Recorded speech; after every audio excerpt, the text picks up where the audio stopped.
Bonjour les amis, on est dans la semaine de la portion Tetzavé. En fait, on continue la dernière portion et que la semaine dernière, on parlait sur la construction du temple.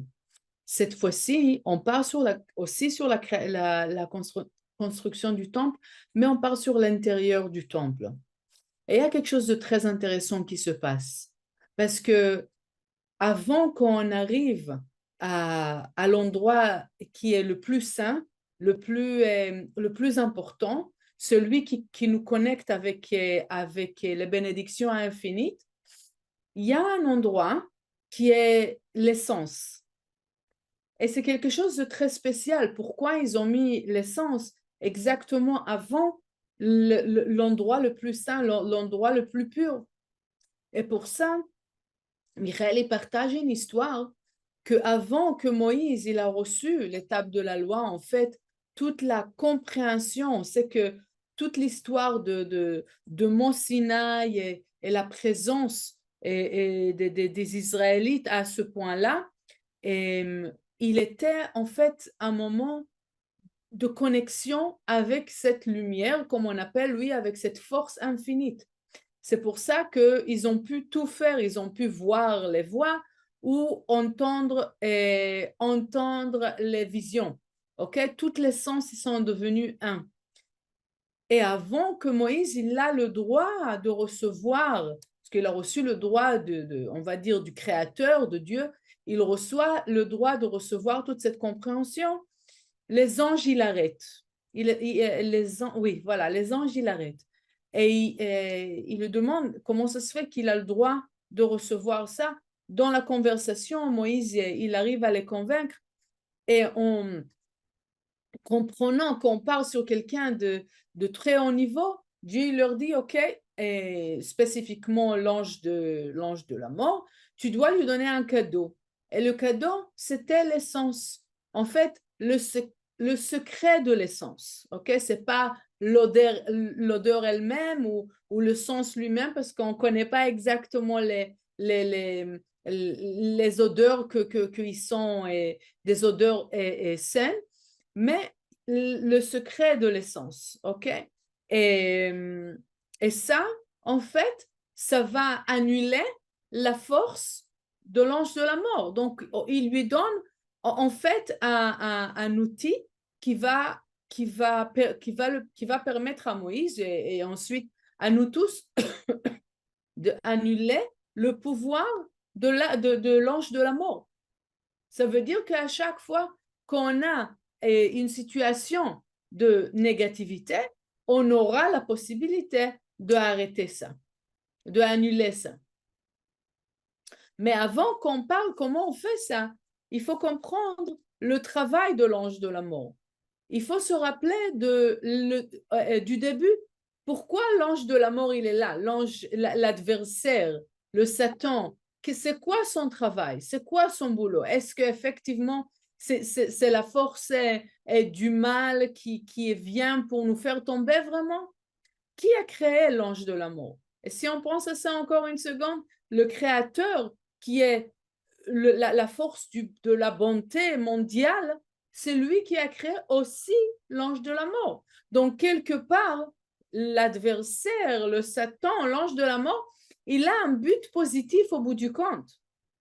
Et qu'est-ce qu'on sait? Grâce à la fait qu'on étudie la Kabbalah, on sait très bien que tout le travail qu'on a, c'est ne pas tomber dans son piège.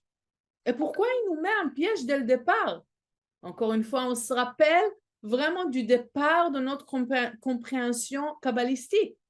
Oui, l'idée, pourquoi l'ange de l'adversaire ou le Satan ou l'ange de la mort, il existe, la raison, c'est simplement pour nous donner le libre arbitre. Est-ce qu'on veut vraiment la lumière? Est-ce qu'on veut vraiment la lumière? Donc, pourquoi on tombe encore une fois pour juger et encore une fois on est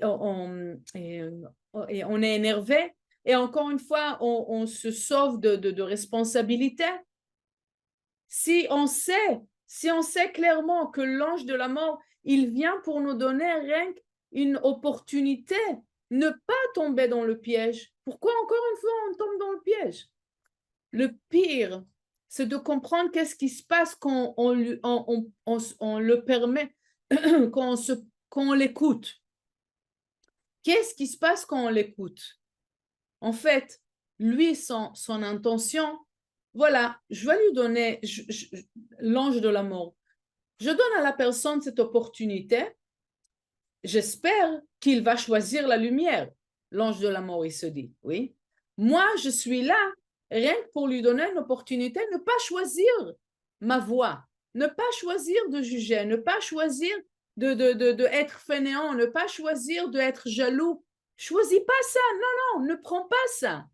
Mais je suis obligée, l'ange de la mort, il dit, je suis obligée de donner cette opportunité, je suis obligée de le convaincre de le faire.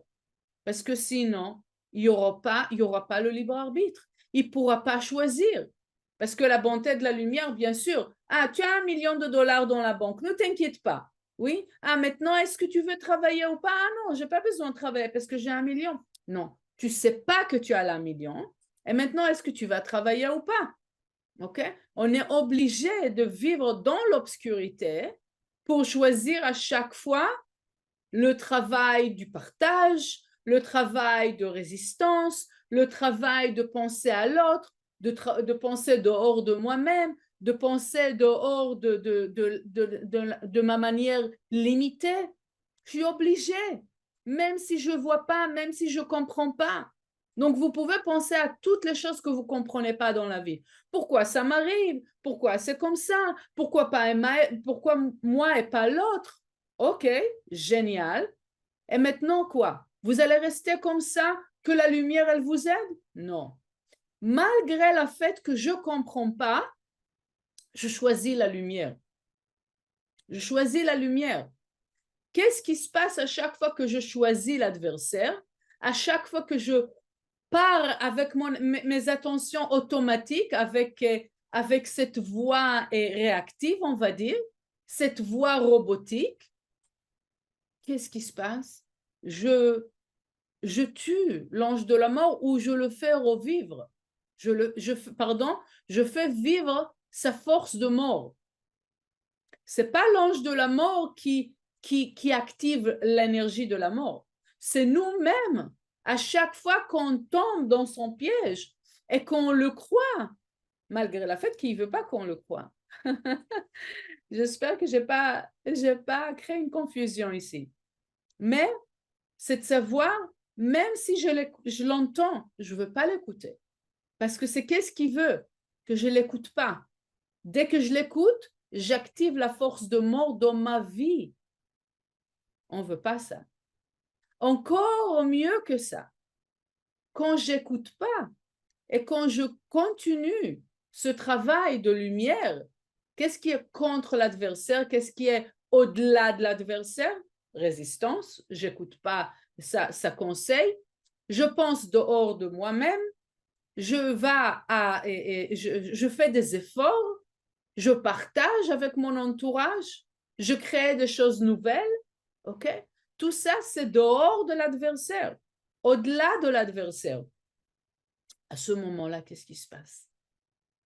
Derrière les nerfs, derrière la jalousie, derrière la haine, derrière de se sauver de responsabilité, derrière toutes ces manières réactives, il se cache un trésor. Parce que le trésor, il était caché dans l'obscurité. C'était obligé parce que sinon c'est trop et en face des yeux, on le voit, on peut pas, il y a pas à choisir encore une fois, on peut pas choisir. Donc si on peut pas choisir, on fait pas un travail. On choisit pas encore une fois la lumière. C'est pour ça que la lumière, elle s'est cachée dans l'obscurité. Comment on arrivera à exposer cette lumière cachée? C'est à chaque fois que je dirai non à l'adversaire. C'est pour ça que le Rav Berg, il a appelé l'adversaire notre meilleur ami. Parce que sans lui, on peut pas dévoiler cette force de lumière. On ne peut pas dévoiler nos miracles, on ne peut pas dévoiler nos bénédictions. Donc, si je veux dévoiler les bénédictions, la chose à faire, c'est d'aller au-delà de mes limitations et faire des actions de partage. Ne pas écouter l'adversaire, qu'est-ce qui est confortable pour moi de faire. Même quelqu'un qui travaille très, très dur, il y a un endroit dans lequel c'est plus facile pour lui. On veut chercher les endroits, on veut vraiment même poser les questions à des amis, même demander à quelqu'un qui nous connaît, c'est quoi l'endroit dans lequel c'est très facile pour moi. C'est très facile de me noyer dans le travail, c'est très facile pour moi de juger, ou c'est très facile pour moi et ne pas regarder. OK? Qu'est-ce qui est ne pas prendre à cœur ou le contraire, prendre trop à cœur? Que chacun de nous, on est différent. Et la couleur de cette réactivité ou de cette manière robotique de se conduire, elle est différente. On veut connaître de plus en plus ces points-là pour que je peux surmonter ça et de la découvrir, exposer la lumière, la bénédiction, le miracle qui se cache derrière ça. Pour vraiment récolter toutes les choses que j'ai dit et vraiment recevoir et permettre à ça à pénétrer à l'intérieur de nous, à l'intérieur de notre âme, je voudrais utiliser le Zohar, le livre de splendeur. À travers les lettres, on pourra connecter la compréhension logique avec la lumière infinite et avec la vie qu'on mène dans le monde physique. Et pour faire ça, il faut tout simplement écouter le Zohar.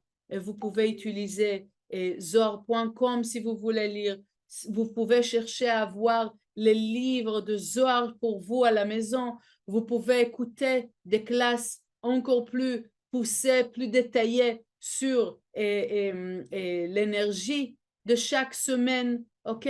Vous pouvez rechercher sur le Zohar. Et maintenant, tout simplement, fermez les yeux.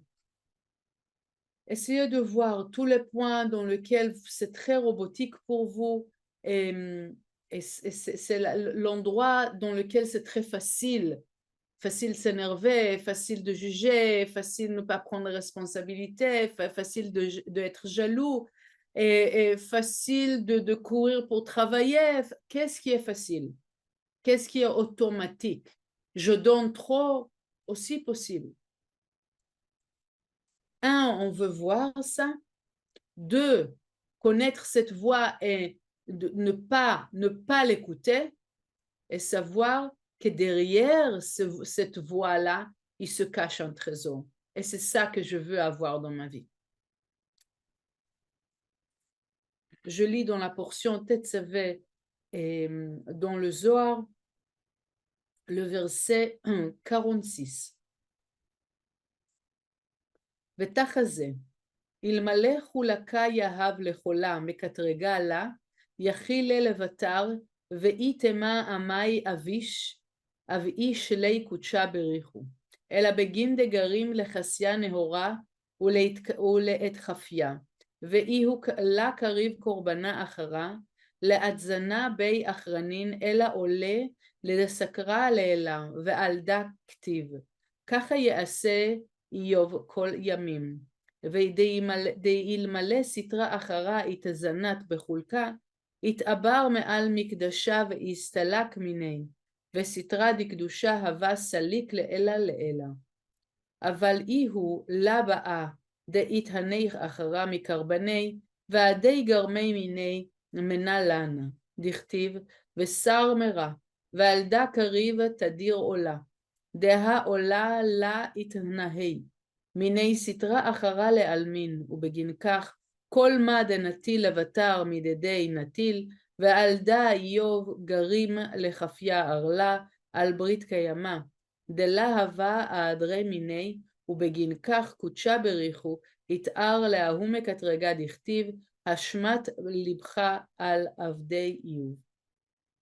Je vous souhaite une bonne semaine et efficace avec plein de miracles. Soyez forts, sachez que derrière tous les événements ou les opportunités, on va les appeler, il se cache un très grand trésor. Je vous souhaite une très bonne semaine.